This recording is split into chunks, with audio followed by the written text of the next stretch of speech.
edition of On the Road to Victory. I am your host, Jimmy Smith, and I hope you're all having yourselves a fantastic day.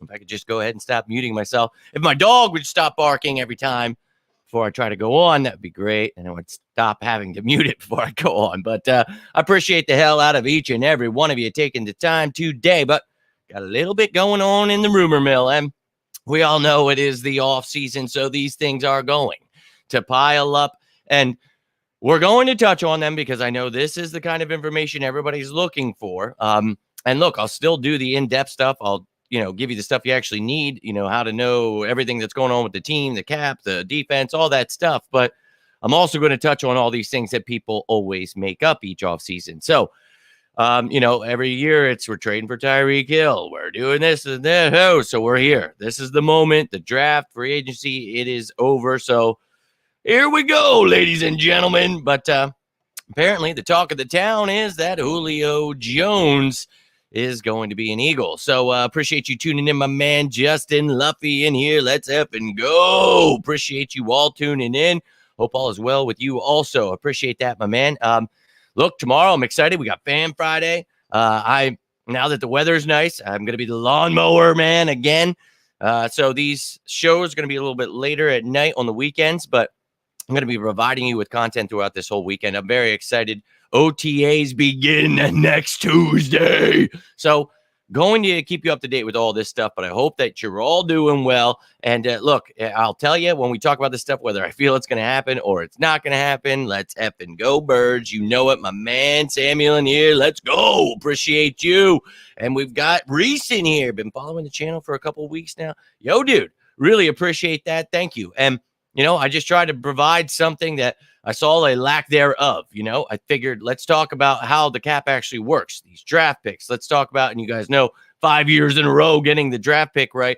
I just felt we've got enough ESPs out there. We got enough people that make stuff up. So why not have someone that actually talks about things that are useful and valuable, right? And I'm just pulling your chain there, but it's like, that's why I created this. I mean, I was on my deathbed and I'm like, look, bro, this can't happen anymore. So I really appreciate you saying that.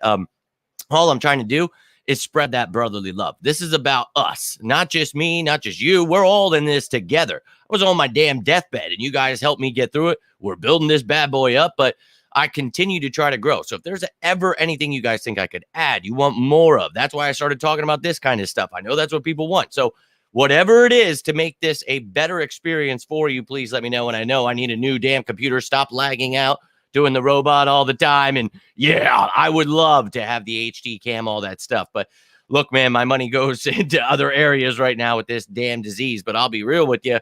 When that time comes, I'll just keep getting better and better. So I'm going to do my best. But I thank you for those kind words, my man. And I hope you enjoyed all that well, you probably didn't see the pre-draft stuff, but I hope you enjoyed the content, with free agency. If you checked out any of those old videos, feel free to let me know your thoughts on my draft breakdown, why I thought Jalen Gardner, Sidney Brown were such perfect fits for the Eagles. Anything that you check out, you guys are watching later, if you just find the channel, I would love to hear your thoughts. Don't feel like just because you weren't part of the channel back then that we can't still have those conversations. So whether you're asking away on one of these videos or later, hey, feel free. And, tomorrow's Fan Friday. Those are the days where you guys come in, ask whatever your heart desires. But thank you, Reese, man. I really appreciate that. And hope I can provide you with some great content throughout this all season because, oh, my God, it's going to be feeling like 10 years until this season starts. So we shall see. Smitty go down. Yeah, no doubt. Yo, my man, let's up and go. Rando in the building. So cannot wait for that. Now, let's take a look at Julio Jones. Who are they talking about out here today? Well, it's Julio, the 34-year-old, 6'3", 220-pounder, coming into his 13th season out of Alabama. Holy. Back in 2011, first-round pick, number 6 by the Atlanta Falcons. And we all saw him balling there for years and years. Never forget that playoff game where Mike Miss told me the Eagles could never beat the Falcons. I told him not only would we'd go win the Super Bowl. Then I watched Jalen Mills covering Julio. I was there. That was a magical time. Almost froze my balls off. But, oh, yeah. I remember Julio very, very well because one of the greatest receivers I've been able to watch. And to watch him get shut down on our way to the Super Bowl, that is golden, ladies and gentlemen. But He's a pretty talented wide receiver, right? But he's getting up there in age. He's 34 years old. So you can see last year only started 5 games, played in 10, had 24 catches on 43 targets. So that's a 58.8 catch percentage. So that's, with him dropping that, all that stuff incorporated in there. He only had 299 yards and 2 touchdowns. 12 and a half yards per catch is decent. 2.4 catches per game. 1 drop. He had 5 rushes for 45 yards, which is 9 yards per carry. No touchdown. So actually had some pretty good runs there. So getting him the ball in ways they see fit. Now, the Buccaneers, you remember, were a team. They had Mike Evans, Chris Godwin, but they had Super Bowl aspirations. So they brought in Old Man River, and it was a 1-year, $6 million deal. And, for that price, those are stats. Now, if you compare those to Quez Watkins, you would see who had the better season, but that's a discussion for another day. Now, in his career, we know who this dude is. 1,400 targets, dude. Like, holy, he has 900 catches, 64% catch percentage, 13,629 yards and 63 touchdowns, 15.1 yards per reception, and almost 6 catches per game. He has had 11 fumbles.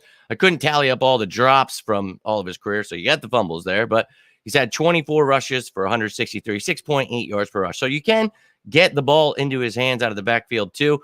At this age, just using him as a third piece, sure, you could definitely do a lot of things with him. Now, the question is, are the Eagles actually interested in this guy, and should they actually add him? Now, Julio Jones 10 years ago, hell yeah. I mean, who wouldn't say no? Now, obviously, it would depend on cost. But at this moment, it's going to come down to what is he willing to take in a pay cut to come here and try to win a Super Bowl. So last year was a 1-year, $6 million deal, and I think his cap hit was a little under $3 million. So it's not like how we couldn't give him some guaranteed money, do some things, and make it work. He definitely could. And the question always asked, do the Eagles, or they just say we don't have cap space. And clearly that's incorrect because we have lots of cap space right now, $13.45 million. You can see all the notable cap hits from throughout this offseason.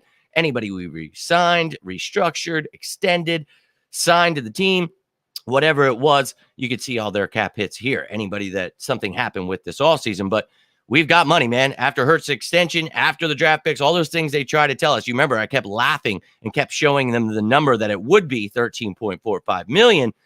And well, it is. So Hurts has his deal. We have draft picks, so they're just going to have to keep making things up. Well, the future, they don't have money, I guess. Now we have money in the future, too. So those narratives are really dumb. And I don't know why people just make things up, but negativity is the name of the game. So I get it. They will continue to make things up about the cap, but don't listen. We have the money. It's a matter of, do we need him on the roster? Do we want to add him on the roster? So let's take a gander at the wide receivers. We have 11 of them currently on this roster battling for a job. Will we keep 5, 6? Only time will tell. But the top 4, I feel pretty comfortable with. I like A.J. Brown, Devontae Smith. I think Quez Watkins, we all know, had some key drops there last year, but look, turn things around. No drops, no fumbles. And it's not like he does it all the time or anything. It was just the key moments that he did them. So unfortunate. We saw a lot of special things in year 2, though. So maybe bringing in Olamide, that will push him. And I'm all about competition there. Then you see, the rest of the guys. Britton Covey was here last year as the punt returner, but he does not kick return. So does anybody else want to try to take that job from him? And not only punt return or maybe kick return as well. So you got guys like Greg Ward. He only punt returns. Devin Allen. Well, if you listen to fans, they'll tell you he's the greatest kick returner ever, but dude hasn't returned a ball in 10 years. And when he did, he only did it 8 times in college. So they didn't really like him in college doing it. Not sure he's doing it in the NFL because we didn't even use him back there last year. I would like to see maybe just see what the hell he's got, but they really didn't like what they saw last year. So you got a guy like Tyree Cleveland here. He has some return experience and he has some kick return experience. So maybe he can find himself a job. Now, Jaden Hazelwood and Joseph Nada, some return experience. Nada with some kick return experience. And then Rambo, he's got some kick return experience as well. And if he were to make the team, I'm sure that ugly ass number 43 would not be the number. But you could see here, if you added Julio, that would give you, a decent 5-man rotation. But who are you getting rid of to add him? I think it's really a battle for, a 5 and a 6 possible guy there. But I think you're going to have to bring return capability, and that is not something that we are going to be using Julio Jones for. So I don't think he provides anything there for you, but he is still Julio Jones. He's got some left in the tank, but at this age with all those injuries, do you want to bring in a guy, have him work out the offseason, and then only have him play in half of the games? Do you want to have to go through the carousel again of, oh, crap, we let somebody go. Now we've got this guy on the roster who isn't the guy he was a few years ago. For me, I kind of like what we have here at wide receiver. I think the only question for me is, could you trade for somebody that maybe helps you there and brings kick return experience? So that's where you look at guys like Nada and Rambo and Cleveland there. And look, that's not to say that they couldn't be the sixth and Julio could be the fifth, but now you're getting rid of some of those younger guys. I think that, they're very intrigued by in Britton Covey, Devin Allen, all those guys. So I think for me, this is a very, very interesting question here because it's the name, right? You hear Julio Jones, you're like, oh my God. And then they'll spin whatever narratives. Oh, he played with A.J. Brown in Tennessee. Oh, Olamide and he at Atlanta. Yeah, okay, that's great. But to me, it's about, I feel we're getting younger. We brought veteran presences all over certain areas where I felt they needed. And then you have the youth stepping it up. I think right now, the key move here is that youth, finding out if maybe one of these guys could be a diamond in the rough, because we've got the best duo, one of the best duos. I don't want anybody getting upset there. One of the best duos in the game. And clearly, they're going to take up a lot of work there. They're going to get a lot of focus on the defense, but you have to be ready, like Quez, when your time is called upon. So, I mean, if you want to bring him in, he's willing to take a 1 year, $5 million deal. His cap hit's around $2 million. I mean, I guess it doesn't hurt, man. But being 34, bringing no return capability, and he is an interchangeable wide receiver like the other guys we have, the top wide receiver. So he would fit right in. You can move guys outside, inside, all over the place. It doesn't matter. It's not like you wouldn't find a spot for him. But I think for me, I'm not against it. I'm just not going out of my way if I'm the Eagles right now. I think, we talked about this.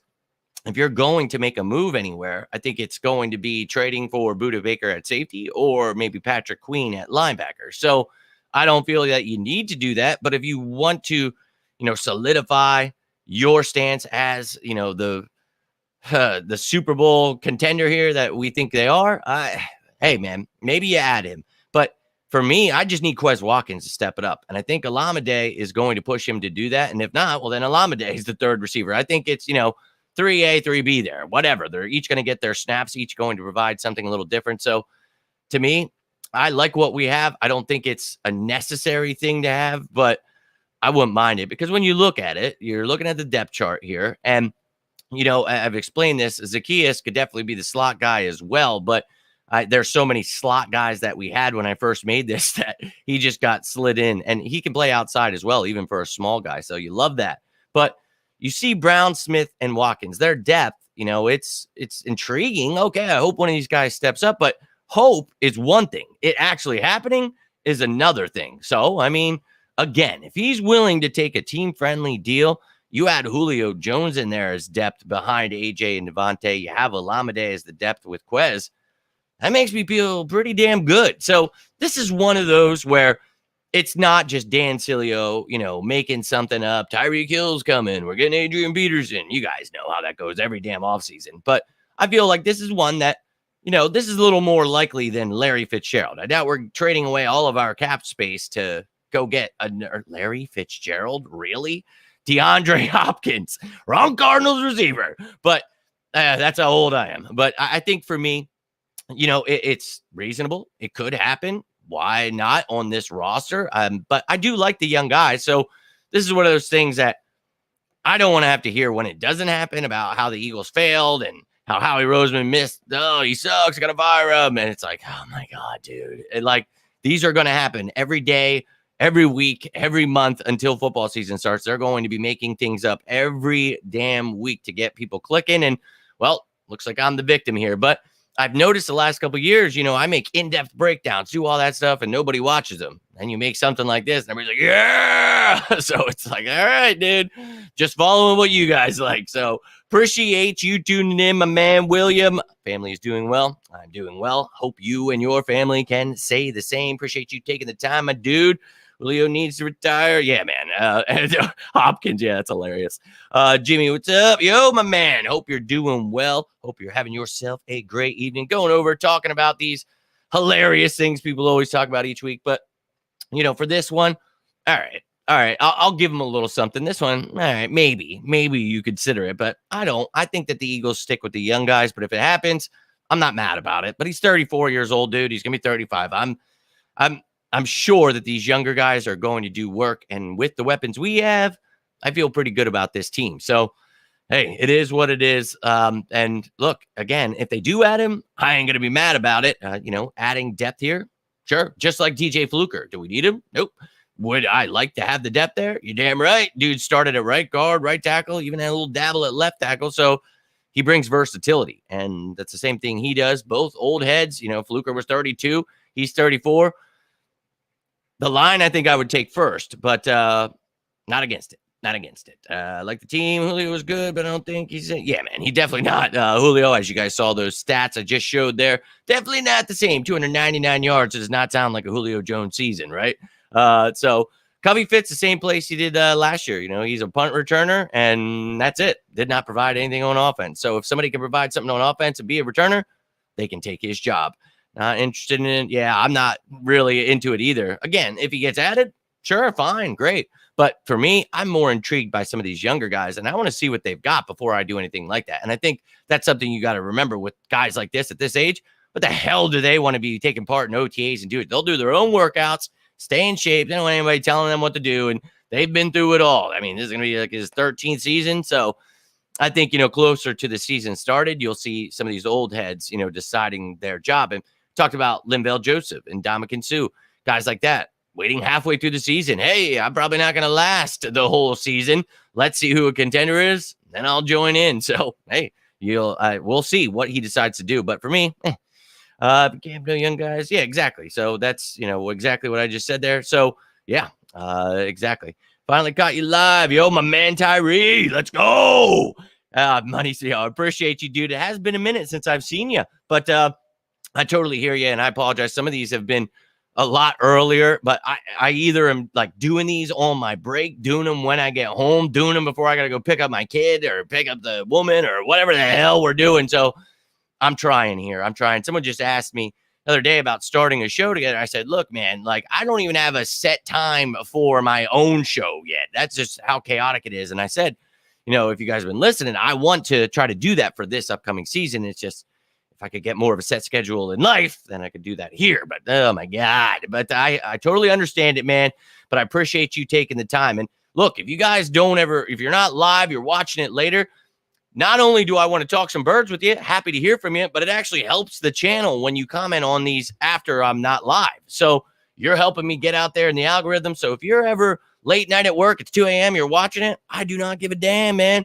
When I see that notification, I will get right back to you. We will talk some birds. You just want to say something random? Say it. You want to actually ask a question, talk about something in depth? Let's go. I'm all about those birds. And any of you who put that to the test, you know exactly what I'm talking about. I love all of you. I can't do this without you. So I appreciate you. Glad you're enjoying the content, my man. Hope you're having a great week and hope work is going well. But I appreciate you, Tyree, and my man Twisted in here. Let's go. Appreciate you too, dude. My guy, Drew. Let's go. You guys coming in right at the end here. I just went over all of the stats, looked at the depth chart, the Eagles cap space, looked at Julio Jones 2022 and his career stats, just kind of giving you a little something to be able to form your own opinion on that. And again, not against it at all. I'm not sitting here saying, oh, no, but he is 34. He is not the same guy. And I could spend that money elsewhere in better ways. I mean, and I know Howie probably feels the same way. So, look, if those receivers don't look good in camp, it's close to the season, an injury happens, something, you want to add them, I'm perfectly fine with it. And someone had mentioned earlier, anything can happen in the NFL. So you want to have a depth piece that you feel a lot more comfortable with. And yeah, maybe he doesn't play that full season, but maybe he can play those games if somebody misses. So not against it, not against it. And I've talked about this, but where my focus is more on a guy. I know you're probably like, what? But look at a guy like Andre Roberts. Now, he's another old man River who's been in the league for over 10 plus effing years. But you know what he brings to the table? Return ability. And to me, that is more important to this team right now. And look, if something were to happen, yes, but that's also like saying Hurts. Like, if something could happen to him, yeah, I mean, sure. I mean, I could also get in a plane crash. I mean, you know what I mean? It's like, sorry, I've been watching Lost finally for the first time in my life. But look, I think that, you know, this team, we're built pretty well. We've got some depth here, but you're going to start seeing that. You know, next Tuesday when OTAs start, all that stuff, you're going to get a feel for some of these guys, and then you'll feel either comfortable at a certain position or you'll say to Howie, hey, look, I'm thinking we might need to add a little something here. So I'll keep you up to date with all that stuff, and we'll do a little recap of all the stuff heading in. We'll look at the position battles, all that stuff heading into the next effing week. Oh, my God. And I know it's just OTAs, and people will be upset when I talk about those things, but I do daily shows on that. We do recaps, take a look at the pictures, the videos, all that stuff. It's sicko season, baby. For all you sickos out there, welcome aboard. And look, man, it's Eagles 24/7 every effing day of my life. I can't stress that enough. But back to you, laugh aloud. Yo, I appreciate that. And look, I'm not always going to see it or I'm going to be busy. But as soon as I do see it, I'm going to get right back to your ass. And you know, Justin, I do my best. I always try to answer every questions I can. And if sometimes they're short, I'll tell you, like, hey, I'm at work. Or, hey, I'm doing this. Hey, I'm out with the family. Like, I try my best to intertwine all of these things. And it has truly made my life pure chaos the past few months, but I wouldn't trade it for the world. You guys are my family. And look, the comments I get, the things you guys say, the stuff you do, it just really, it means the world to me, man. Like the comments I've been getting, and especially some of you new subscribers, you apparently don't know that go birds that I always do at the end of every video, but I keep getting these comments about my metal voice and how I need to be in a metal band. And well, my man Drew here could attest that, well, one of my biggest regrets in life is not restarting a band after I left one about 20 years ago. So anybody out there wants to start a metal band, let's go. I'd love to do it. But look, my man, I do my best. You know that. Always trying to do what I can. And look, I also apologize if that scream turns anybody off or offended anyone. That is not to hurt your feelings, push you away. I know some people get a little worked up there. I apologize. Not everyone is a country bumpkin. Not everyone's out, you know, listening to rap, or metal is obviously not most people's things, but we're all different here, folks. And I listen to every genre of music. If you hung out with me, you'd see I listen to more classic rock in my day now, but I grew up on metal. And that voice, that's just my voice, man. I just talk like that. If you literally are having a conversation with me, I will bust it. That's me. Anyone who knows me, you know. So look, man, I'm crazy. I don't know how to help anyone that is turned off by that. I'm sorry, but I truly bleed green. Look at the colors changing with me, dude. That's the power here. And look, I really think that you guys that are here know exactly what I'm talking about. We bleed green, baby. This is sicko season. You guys are here watching this because you're the same as me. You don't give a damn what it is. You're on your deathbed. You want to talk about the Eagles. You're at church. You want to talk about the Eagles. Grocery store, Eagles. Bar, Eagles. It doesn't matter. And that is what it's all about. So really can't thank you guys. And I say it all the time because I mean it. If you want to talk birds, reach out to me. If you need something in life, I'm not a pastor. I am not any kind of counselor, anything like that. But I've been to hell and back in life. And I try to use my experiences and my stories to help others and point them in a direction maybe that could get them help, or just to be a friend, because I know how hard it is in life when you feel like you're all alone, even if it's you putting yourself in that room alone. So trust me, I've been there, and I don't ever want to preach to you guys, but I love you guys. And I want you to know I'm always here for you, whether, you know, it's talking about birds that makes you feel better, because that's what helped me, or whatever it may be, man. Don't hesitate to reach out. And, you know, look, it doesn't have to be about life. It doesn't have to be about football, whatever's on your mind, man. You just want somebody to talk to, want a friend. I'm here for you. And I cannot thank all of you who are here for me enough. So ladies and gentlemen, that's all I've got for you tonight. But tomorrow, it's Fan Friday. So those of you members, I'll be making that post here as soon as I get off. Love to get your questions for tomorrow's show. And any of you who are just tuning in, you don't have to be a member. You can tune right in, ask your questions. I will get to as many as I possibly can. And you want to help me answer some of the fan questions, we will do that also. So look, Fan Friday, it's a magical, magical day. And I appreciate each and every one of you who tune in for that. You know, in my older days, I was always out keeping it real on Fridays, but now I'm an old man. And it's one of my favorite days. It really is. I look forward to Friday, not just because it's the weekend, but I get to talk to you guys. So I hope to see you then. Hope you're all having yourselves a great week so far. But if you need me, feel free to reach out. Hope you're all going to have a fantastic rest of your night. If anything happens, I will be back. But until next time, I am Jimmy Smith, and this is On the Road to Victory. You all stay safe out there. And as always, say it with me, chat. Go Birds!